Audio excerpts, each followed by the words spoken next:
Selamat pagi. Firman Tuhan hari ini dengan tema hidup bahagia season yang ketiga. Kehidupan yang berbahagia season yang ketiga.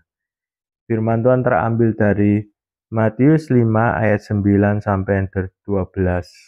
Matius 5 ayat 9 sampai 12. Berbahagialah orang yang membawa damai, karena mereka akan disebut anak-anak Allah.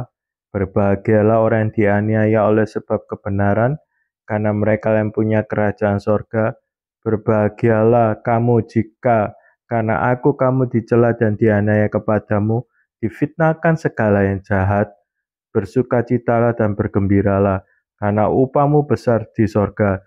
Sebab demikian juga telah dianiaya nabi-nabi sebelum kamu.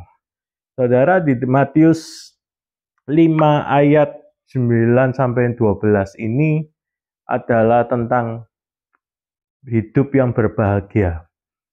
Di sebelumnya saya sudah membahas ada sesi 1, sesi 2, dan ini sesi yang ketiga bahwa kehidupan yang berbahagia menurut dunia dengan menurut Alkitab itu jauh berbeda. Kalau di sesi 1 saya juga menjelaskan ada beberapa hal yang membuat hidup kita bisa berbahagia. Sesi 2 juga ada beberapa hal yang membuat hidup kita berbahagia. Di sesi ketiga ini saya berbicara bahwa Alkitab mengajarkan kebahagiaan yang benar. Alkitab mengajarkan sesuatu kebahagiaan yang dimana menurut pekerjaan Roh Kudus, dimana ketika saudara taat apa yang diajarkan Yesus, apa yang diajarkan oleh firman Tuhan ini, maka hidup Anda pasti akan berbahagia. Berbahagia yang bersifat bagaimana? Berbahagia yang bersifat kekal. Berbahagia yang tidak ada waktunya. Dahulu, sekarang, dan sampai selama-lamanya. Bersifat universal. Bersifat selamanya. Bahkan untuk kehidupan sekarang, bahkan untuk kehidupan yang akan datang. Artinya, kebahagiaan yang Alkitab ajarkan ini kebahagiaan yang bukan bisa hilang, pergi, tetapi kebahagiaan yang menetap tinggal di dalam hati saudara dan hidup saudara. Ada 3 hal di sesi yang ketiga ini, kebahagiaan yang bagaimana. Yang pertama adalah Matius 5 ayat 9, berbahagialah orang yang membawa damai, karena mereka akan disebut anak-anak Allah. Kebahagiaan yang diajarkan oleh Yesus, kebahagiaan menurut Alkitab adalah orang yang berbahagia adalah orang yang membawa damai. Saya percaya bahwa setiap kita adalah anak-anak Allah. Di sini dikatakan orang yang membawa damai adalah anak-anak Allah. Ketika saudara dikatakan anak-anak Allah, Anda adalah kriteria orang yang berbahagia. Dan ketika Anda berbahagia, Anda adalah membawa damai buat sekitar saudara. Jadi ketika saudara dikatakan sebagai membawa damai, dengan kata lain saudara adalah anak-anak Allah. Dan orang anak-anak Allah adalah orang yang berbahagia. Hari ini ciri orang yang berbahagia menurut firman Tuhan, menurut Alkitab ini harus membawa damai dimanapun dia ditempatkan, dimanapun dia berada, dia harus membawa damai, membawa sukacita, membawa kabar baik, membawa kebahagiaan buat sekitarnya, membawa harapan. Jangan saudara, di mana saudara berada, membawa kerusuhan, membawa ketakutan, membawa kegelisahan, membawa pertengkaran. Tetapi setiap anak Tuhan diwajibkan dimanapun dia berada, dia harus membawa damai, ketenangan. Di mana di tempat itu tidak ada harapan, ada muncul harapan. Di mana tempat itu ada pertengkaran atau percekcokan, di situ anak Tuhan harus datang membawa penengah, pendamai. Dimanapun anak Tuhan berada, dia harus membawa damai. Karena dia disebut anak-anak Allah. Yesus datang ke dunia ini membawa damai, membawa kabar baik, membawa keselamatan, membawa pengharapan. Kita ini adalah Yesus itu yang sulung kita, ini saudara-saudaranya. Oleh sebab itu kita wajib mencontoh Yesus. Di mana Yesus, dimanapun dia berada, selalu muncul pengharapan. Dan itu patronnya, itu contohnya. Dan kita harus hidup sama seperti Yesus. Dimanapun anak-anak Allah itu harus membawa damai. Hidup kita membawa ketenangan. Orang bisa terayomi melalui hidup kita. Dan saya percaya kalau kita anak-anak Allah, kita adalah ahli waris kerajaan Allah. Dengar, hanya yang disebut anak yang dapat warisan. Hamba tidak pernah dapat warisan. Tetapi anak akan mendapat warisan dari kerajaan Allah. Apa yang baik di dalam kerajaan sorga akan diturunkan buat anak-anak Allah. Yang kedua adalah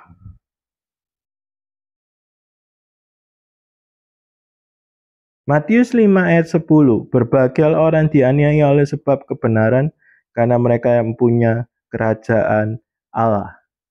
Yang kedua adalah orang berbahagia menurut firman Tuhan adalah orang yang dianiaya karena melakukan kebenaran. Jika kalau saudara melakukan kebenaran, saudara mendapatkan cercaan, mendapat siksaan, mendapat permusuhan dari orang, saudara adalah orang yang berbahagia. Kenapa di Alkitab katakan? Karena disitulah saudara adalah pemilik kerajaan Allah. Orang yang dianiaya karena kebenaran, ada jaminannya adalah kerajaan Allah. Dan selama Anda di dunia, hidup Anda akan berbahagia. Kenapa? Karena ketika saudara menjadi pengikut Kristus, murid Tuhan yang benar, saudara adalah orang yang dituntun oleh kasih karunia. Dan percayalah bahwa hidup saudara, ketika saudara melakukan firman Tuhan, dianiaya karena menjalankan kebenaran, karena pemberitaan Injil, karena melakukan firman Kristus. Saudara mengalami permusuhan, saudara mengalami mungkin penyiksaan, pencederaan. Dengar baik-baik, saudara harusnya berbahagia di hidup sekarang. Bahkan mungkin ada jaminan di hidup yang akan datang. Karena firman Tuhan katakan, saudara adalah mempunyai kerajaan Allah.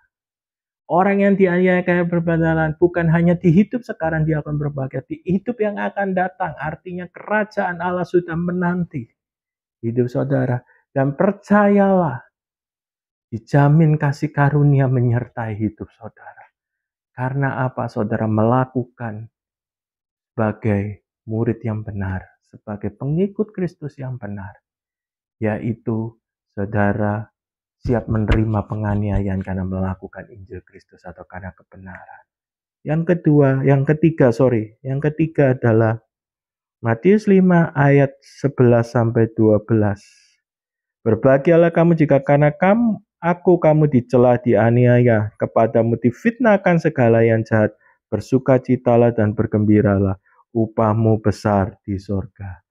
Yang ketiga adalah kalau kita dicela dan difitnah karena kita mengikuti Kristus dan melakukan kebenaran.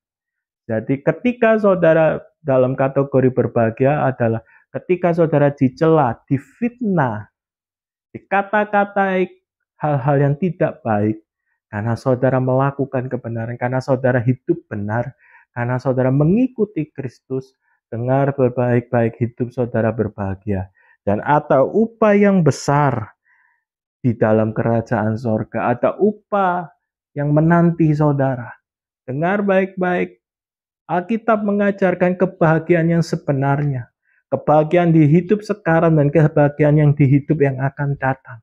Karena percayalah ketika saudara mengikut Kristus, saudara layak menjadi murid Kristus yang benar.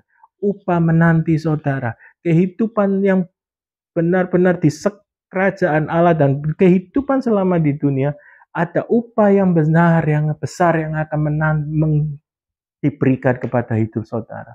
Ikuti Kristus dengan benar. Dan jangan takut, ada upah yang besar. Ketika saudara dikata-katai, dicela, difitnah, dikata-katai kotor mungkin karena mengikuti Kristus, percayalah, jaminannya upah yang besar menanti saudara. Salam, Tuhan Yesus memberkati.